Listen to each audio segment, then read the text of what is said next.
Hello दोस्तों, good morning. स्वागत है एक बार फिर से आप सभी का एमजेटी एजुकेशन में। साथियों, आज की वीडियो में हम लोग 5 तारीख से लेकर के 7 तारीख तक के करंट अफेयर को कवर करेंगे और फिर भी कुछ छूटेगा तो उसको कल की वीडियो में कवर करा देंगे। आप देख रहे थे पिछले दिनों में कई सारी चीज़ें हुई। पहले तो एक इवेंट हुआ, आप लोगों ने विशेष दी, उसके लिए बहुत बहुत धन्यवाद। और अब हम भी इंगेज्ड हो गए हैं। उसके बाद फिर तबीयत खराब हो गई, शायद नज़र वगैरह लगा दिया आप लोगों ने। मजाक कर रहे हैं। लेकिन अब आपसे कंटिन्यू होगा आपका ये। तो आज की वीडियो में हम लोग 15 क्वेश्चन कवर करेंगे, उसके बाद से फिर धीरे धीरे करके सारा कुछ कवर करा दिया जाएगा जो भी चीज़ें छूटी थी आपकी। ठीक है, तो चलिए शुरुआत करते हैं। सबसे पहले तो रिवीजन करेंगे जो लास्ट करंट अफेयर हम लोगों ने पढ़ा था उसका। 1 नवंबर को प्रत्येक वर्ष कितने राज्यों का स्थापना दिवस मनाया गया? 8 राज्य मैंने बताया था, 5 केंद्र शासित प्रदेश का। परमाणु ऊर्जा से चलने वाला परमाणु क्षमता से लैस अंडर वाटर ड्रोन पोसाडाइन, इसका सफल परीक्षण रूस ने किया है। इसके अलावा ही मैंने ये भी बताया था कि रूस ने ही अभी परमाणु पावर से न्यूक्लियर पावर्ड मिसाइल का भी परीक्षण किया है, जिसका नाम है बुरेवेस्तनिक। तो पोसाडाइन और बुरेवेस्तनिक दोनों का नाम याद रखना। ये ड्रोन है, वो मिसाइल है। ठीक है, दोनों न्यूक्लियर पावर्ड रहेंगी। डिक्शनरी.com ने अपना वर्ड ऑफ द ईयर इस बार का 67 को चुना है। भारत और अमेरिका के बीच में रक्षा सहयोग को बढ़ावा देने के लिए 10 सालों का डिफेंस डील किया गया है, 10 वर्षीय। और ये अभी कुआलालंपुर मलेशिया में किया गया। ठीक है, इसके अलावा ऑनलाइन सुरक्षा को बढ़ाने के लिए साइबर जागो कार्यक्रम पंजाब सरकार ने शुरू किया है। सीएपीएफ और सीपीओ के 1466 कर्मियों को अभी दक्षता पदक से सम्मानित किया गया। ये सम्मानित किया जाता है सरदार वल्लभ भाई पटेल जी की जयंती पर, यानी राष्ट्रीय एकता दिवस पर, 31 अक्टूबर को। इसके अलावा हम लोगों ने पढ़ा था स्टैनफोर्ड द्वारा विश्व के टॉप 2% वैज्ञानिकों की लिस्ट में टोटल 6239 भारतीय वैज्ञानिक रहे। आईसीसी मेंस ओडीआई रैंकिंग में नंबर 1 हासिल स्थान किए हैं रोहित शर्मा, और इस रैंक पर पहुंचने वाले ये सबसे उम्रदराज खिलाड़ी भी बन गए हैं। इसके अलावा विजिंजम पोर्ट जो कि केरल में है, केरल के तिरुवनंतपुरम में, ये बन गया है भारत का पहला ship to ship LNG bunkering सुविधा स्थापित करने वाला। पद्म भूषण से सम्मानित एकनाथ वसंत चटनिस, इनका निधन हो गया है 100 वर्ष की एज में। ये अंतरिक्ष वैज्ञानिक रह चुके हैं, इसरो के संस्थापक सदस्यों में से एक थे। तो ये लास्ट डे के क्वेश्चंस थे जिनका आपने रिवीजन किया है। और अब हम लोग बात करेंगे आज के करंट अफेयर की। अच्छा, कुछ लोगों को इशू आ रहा है थोड़ा सा वीडियो कोर्स में, वीडियो में प्ले एरर आ रहा है कुछ। तो वो देखिए, कई लोगों में आ रहा है समस्या, और उसमें इसलिए आ रहा है क्योंकि यूट्यूब ने कुछ पॉलिसीज़ वगैरह अपनी अपडेट कर दी है। उस पर हालांकि डेवलपर से बात चल रही है और कोडिंग चल रही है उसकी। जल्द ही उसका नया एल्गोरिदम बना करके आपके सामने लाया जाएगा। थोड़ा सा वेट कर लीजिए, वो कई लोगों में आ रही है। ठीक है ना, तो आपको चिंतित नहीं होना है। बहुत सारे लोगों में ऐसा आ रहा है प्रॉब्लम, और ऐसा हमारे ही नहीं, बाकी बहुत सारे जो ऐप्स हैं जो यूट्यूब का वो लिए हुए थे, उसका वीडियो प्लेबैक का लिए थे वीडियो कोर्स के लिए, उन सभी में आ रहा है ऐसा। ठीक है, तो सभी जितने भी कोर्स हैं सेलर हैं उस सबके में ऐसा आ रहा है। तो उसके लिए कोडिंग कराई जा रही है। फिलहाल अपने डेवलपर से लगातार टच में हूँ, और जल्द ही वो सही हो जाएगा। ठीक है, वीडियो कोर्स वालों के लिए। भारत में आयोजित आईसीसी महिला विश्व के वनडे विश्व कप का खिताब किसने जीता? तो देखिए, आईसीसी महिला वनडे विश्व कप इसको भारत ने जीत लिया है, और भारत की बेटियों ने इतिहास रच दिया है। भारत पहली बार वनडे विश्व कप जीता है महिलाओं का। ठीक है, 2 बार हम लोग जीत चुके हैं पुरुषों का, 1983 में और 2011 में। और अब यहाँ पर भारत की महिला टीमों ने भी इतिहास रच दिया है, पहली बार जीता हुआ है। ठीक है, और इसको मैंने पोस्ट करके हालांकि बताया था, और आप सबको पता ही होगा, आप सबने मैच भी देखा होगा। लेकिन जो फैक्ट्स, जो क्वेश्चंस बनते हैं एग्जाम में, उसको हम लोग देख लेते हैं। तो ये पहला महिला वनडे विश्व कप का खिताब था भारत के लिए। विजेता टीम को यानी भारतीय टीम को मिले 40 करोड़ रुपए, उप विजेताओं को मिले 20 करोड़ रुपए, और दक्षिण अफ्रीका को हम लोगों ने फाइनल में हराया है 52 रनों से। ठीक है, मुख्य पुरस्कार में अगर बात करें तो एक होता है जो फाइनल मैच में प्लेयर ऑफ द मैच बनता है, शेफाली वर्मा बनी थी फाइनल मैच में। प्लेयर ऑफ द टूर्नामेंट, जो पूरे टूर्नामेंट अच्छा प्रदर्शन किया रहता है विजेता टीम से, उसको चुना जाता है, तो दीप्ति शर्मा थी। सर्वाधिक रन की अगर बात की जाए कि पूरे टूर्नामेंट में सबसे ज़्यादा रन किसने बनाया, तो लॉरा वाल्वार्डेट ने बनाया, जो कि साउथ अफ्रीका की थी, और ये 571 रन बनाई थी। भारत इस बार मेजबानी कर रहा था इसकी। ठीक है, अगला अगला क्वेश्चन है, विश्व सुनामी जागरूकता दिवस कब मनाते हैं? तो विश्व सुनामी जागरूकता दिवस ये 5 तारीख को मनाया जाता है नवंबर महीने में, यानी 5 नवंबर को विश्व सुनामी जागरूकता दिवस मनाया जाता है। ठीक है, तो डी ऑप्शन आपका करेक्ट होगा। World tsunami awareness day. Tsunami क्या होता है? सुनामी आप समझ लो कि समुद्री तूफान है। समुद्री तूफान ही जब एक निश्चित लिमिट से बहुत ऊंचाई पर बढ़ जाए लहरें, उन्हें सुनामी कहते हैं। मतलब आप समझो कि जब 2 मीटर 3 मीटर ऊंची लहरें आती हैं समुद्र से, तो वो तो सामान से लहरें मानी जाती हैं। लेकिन सुनामी में क्या होता है स्थिति में, 30 फीट 50 फीट ऊंची लहरें बनकर के आती हैं और जितना भी तटीय इलाके पर जो भी इंफ्रास्ट्रक्चर रहता है सब कुछ वो बर्बाद कर देती है। इसके पीछे आने का, सुनामी बनने का कारण होता है भूकंप हुआ, समुद्री उथल पुथल हुआ उसके मध्य में, ठीक है। तो ये सब सुनामी का कारण बनता है। तो या ज्वालामुखी का फटना हुआ, समुद्र के अंदर भी कई बार ज्वालामुखी फटती है, तो उसकी वजह से सुनामी का रूप वो ले लेती है। तो सुनामी के प्रति अवेयरनेस फैलाने के लिए ये दिवस मनाया जाता है। हालांकि भारत के संदर्भ में कहें तो भारत में तो आप जानते हो उतना ज़्यादा आता नहीं है, 20-25 साल में कहीं कहीं थोड़ा बहुत आ गया तो आ गया, नहीं तो भारत में ऐसा देखने को कम ही मिलता है। लेकिन अभी मैं आपको कहूँ जापान वगैरह में, तो जापान हुआ, कोरिया वगैरह जैसे देश हुए, यहाँ पर अक्सर आते रहते हैं, है ना, सुनामियाँ आती रहती हैं। तो खैर, विश्व सुनामी जागरूकता दिवस है, पूरे विश्व को अवेयर करने के लिए है। थीम है इस बार की be tsunami ready, invest in tsunami preparedness. अगला, निम्न में से कौन यूनेस्को द्वारा रचनात्मक पाक कला शहर या कहें सिटी ऑफ गैस्ट्रोनॉमी के रूप में शामिल होने वाला दूसरा शहर बना है? ये बहुत इंपॉर्टेंट है यूपी लेवल के लोग, जो लोग एग्जाम की तैयारी कर रहे हैं उनके लिए इसमें जरूर पूछा जाएगा। सिटी ऑफ गैस्ट्रोनॉमी के रूप में शामिल होने वाला दूसरा शहर कौन बन गया है? ये बन गया है लखनऊ। लखनऊ आप जानते हो नवाबों का शहर, ये उत्तर प्रदेश की राजधानी है और ये यूनेस्को के पाक कला शहर, रचनात्मक पाक कला शहर की या कहें सिटी ऑफ गैस्ट्रोनॉमी के रूप में भारत का दूसरा शहर बना है। तो पहला कौन बना था जी? पहला बना था हैदराबाद। ये खास करके खाने पीने को लेकर के चीज़ों को, जो व्यंजन होते हैं, व्यंजन परंपरा, उसको लेकर के फेमस होने की वजह से ही हुआ है। जैसे आप जानते हो हैदराबादी बिरयानी काफ़ी ज़्यादा फेमस है, ऐसे ही लखनऊ में भी लखनऊ कबाब, बिरयानी, कोरमा, ये सब फेमस है ना। तो ये इसकी सांस्कृतिक विरासत है और इसके लिए सिटी ऑफ गैस्ट्रोनॉमी इसे चुना गया है, उस लिस्ट में शामिल रखा गया है। 2019 में हैदराबाद को शामिल किया गया था और अब 2025 में लखनऊ को शामिल किया गया है। बहुत इंपॉर्टेंट क्वेश्चन है, इसको याद रखना।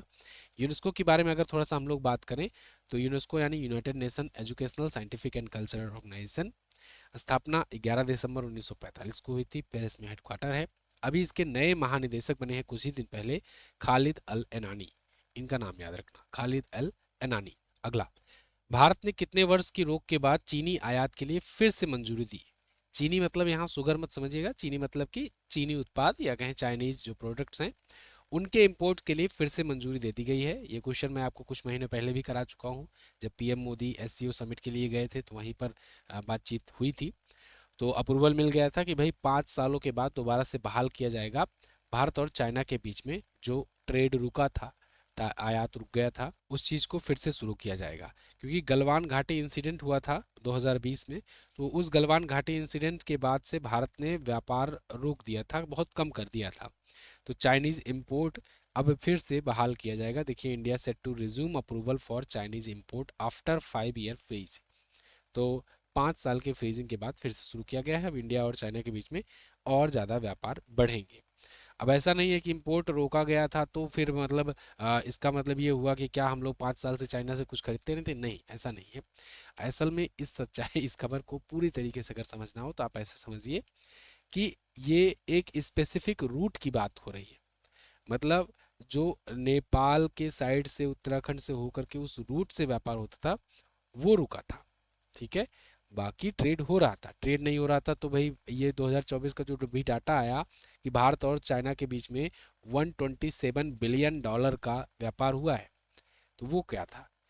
तो इसीलिए ये समझना जरूरी है आपको इस क्वेश्चन के साथ साथ कि वो जो रोका गया था वो उस लद्दाख या उत्तराखंड के रीजन से जो रास्ते थे, उस रूट से जब होता था जो व्यापार, वो रुका था।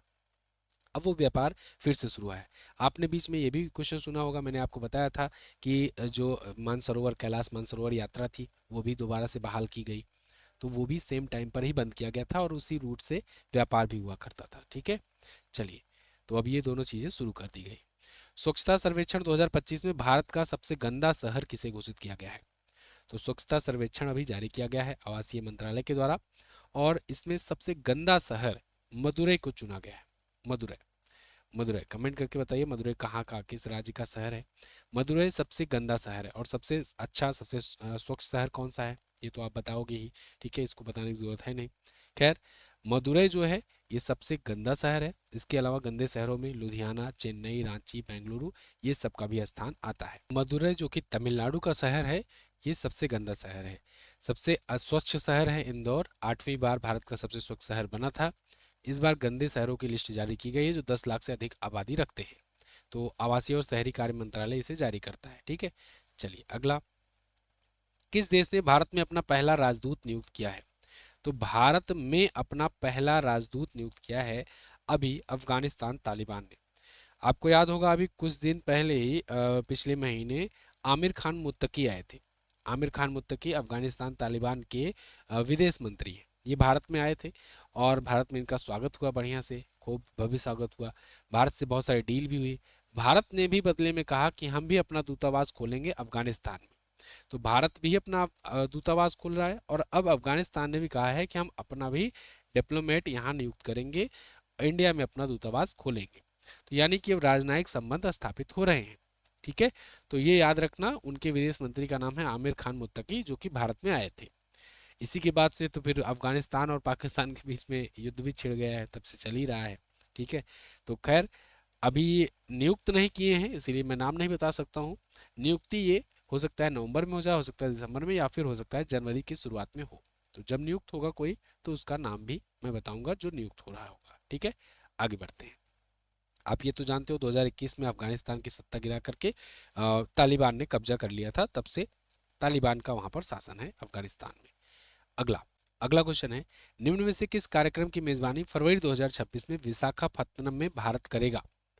तो 2026 के फरवरी महीने में भारत 3 चीज़ों की मेजबानी करने जा रहा है और ये तीनों ही जो हैं ये समुद्र से जुड़े हुए हैं। अंतर्राष्ट्रीय बेड़ा समीक्षा सम्मेलन, अभ्यास मिलन और हिंद महासागर नौसेना संगोष्ठी।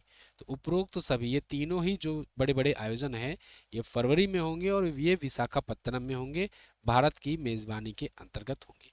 इसमें तो कई सारे तो अंतर्राष्ट्रीय लेवल के हैं। तो देखिए यहाँ पर फरवरी 15 टू 25 यानी 15 से 25 फरवरी 2026 तक ये होगा और इस टाइम पर भारत 3 बड़ी मेजबानी कर रहा होगा, अंतर्राष्ट्रीय बेड़ा समीक्षा का, अभ्यास मिलन का और हिंद महासागर नौसेना संगोष्ठी का। ठीक है, तो ये पहली बार हो रहा होगा जब तीनों प्रमुख अंतर्राष्ट्रीय समुद्री कार्यक्रम एक साथ आयोजन हो रहे होंगे। और पीएम मोदी का महासागर विजन भी है, जिसके तहत महासागरीय क्षेत्र में हम लोग और ज़्यादा सशक्त हो रहे हैं, मजबूत हो रहे हैं। ठीक है, आगे बढ़ते हैं। हाल ही में कितने व्यक्तियों को भूपेन हजारिका पुरस्कार प्रदान किया गया? तो भूपेन हजारिका पुरस्कार असम गवर्नमेंट के द्वारा दिया जाता है और इस बार 6 व्यक्तियों को सम्मानित किया गया है, 6 विभूतियों को सम्मानित किया गया है। असम के सीएम हेमंता बिस्वा शर्मा ने इसकी घोषणा की हुई है। आप देखिए पूर्वोत्तर क्षेत्र के जो ये 6 प्रतिष्ठित हस्तियां हैं इनको सम्मानित किया गया है। पूर्वोत्तर राज्यों में असम, मिजोरम, अरुणाचल प्रदेश, ठीक है, मेघालय, मणिपुर, इन सबसे जगहों से ये प्रमुख विभूतियों को सम्मानित किया गया है। जैसे मिजोरम के हैं ALR सैलियो, ये पूर्व सूचना और जनसंपर्क निदेशक विशेषज्ञ रह चुके हैं। यसे दोरुजदी थोंगजी अरुणाचल प्रदेश के प्रसिद्ध लेखक रह चुके हैं। मणिपुर के शास्त्रीय गायक लैसराम मेमा देवी को दिया जाएगा। अभिनेत्री और फिल्म निर्माता रही असम की रजनी बसुमतारी, इनको सम्मानित किया जाएगा। असम के सूर्यकांत हजारिका को सम्मानित किया जाएगा जो कि लेखक हैं और सांस्कृतिक इतिहासकार रहे हैं। मेघालय के प्रोफेसर डेविड RCM ली, ये इतिहासकार और पूर्व UPSC के अध्यक्ष रहे हैं, इनको सम्मानित किया जाएगा।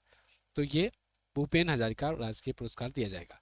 डॉक्टर भूपेन हजारिका, आप जानते हो भूपेन हजारिका जी को भारत रत्न भी मिल चुका है, असम के ये भी थे। ठीक है, तो उन्हीं के नाम पर यहाँ पर दिया जाता है। किसके द्वारा दिया जाता है? सरहद नाम के संगठन के द्वारा। अगला, हाल ही में किस देश के क्रिकेटर केन विलियमसन ने T20 इंटरनेशनल से संन्यास की घोषणा की? तो केन विलियमसन ये न्यूजीलैंड के क्रिकेटर थे, पूर्व कप्तान भी थे, काफ़ी अच्छा इनके टाइम पर न्यूजीलैंड क्रिकेट निखरा भी।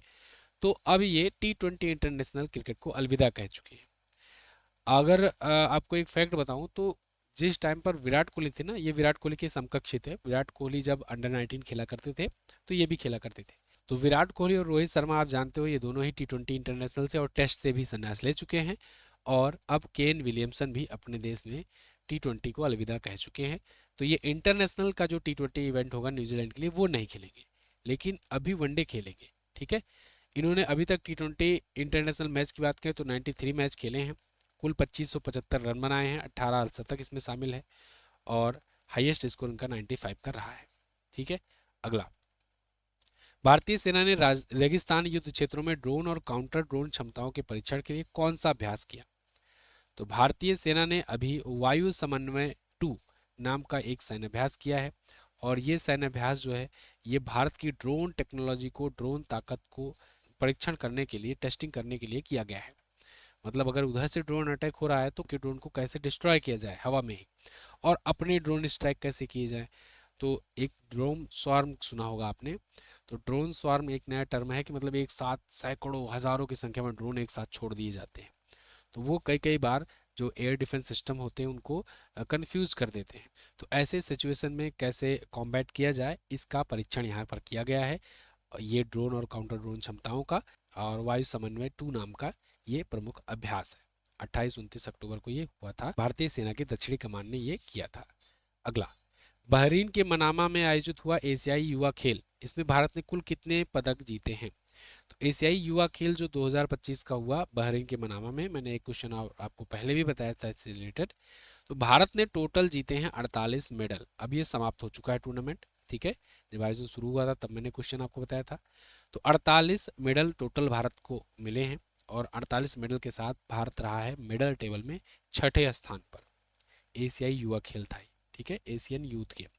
बहुत इंपॉर्टेंट होता है ये, क्योंकि आगे यही यूथ आगे चल करके एशियन गेम में या और आगे चलकर कॉमनवेल्थ और ओलंपिक्स में जाते हैं। तो भारत को 48 मेडल मिले हैं, जिसमें 13 गोल्ड है, 18 सिल्वर है और 17 ब्रॉन्ज मेडल है। भारत ओवरऑल 6ठे स्थान पर रहा। चाइना इसमें टॉप पर रहा, उज्बेकिस्तान दूसरे पर, और तीसरे पर रहा कजाकिस्तान। तो तीसरा संस्करण था मनामा बहरीन में आयोजित किया गया।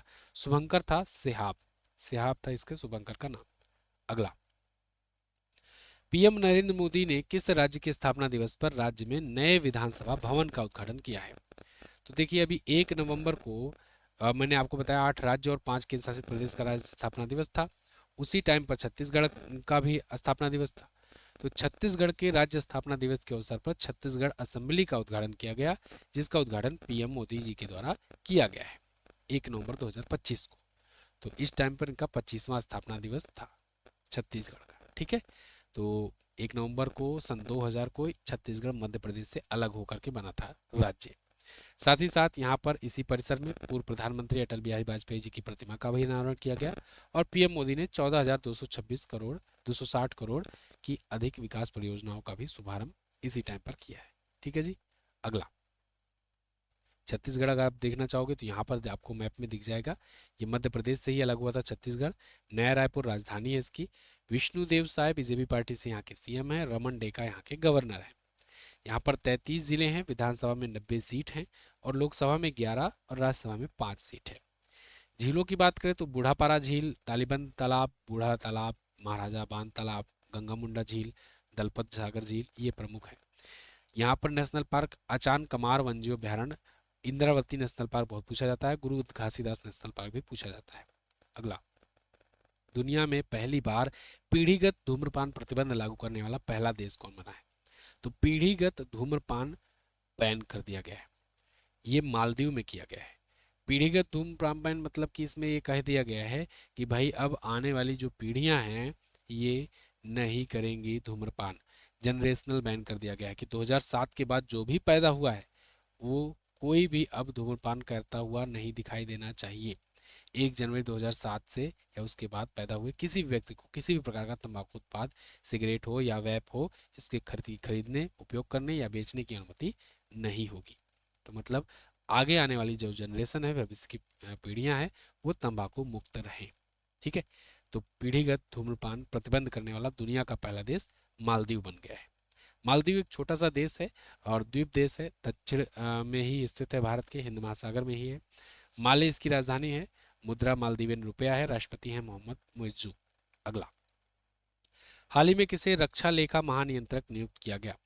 तो रक्षा लेखा महानियंत्रक इसे नियुक्त किया गया है अभी हाल ही में विश्वजीत सहाय को।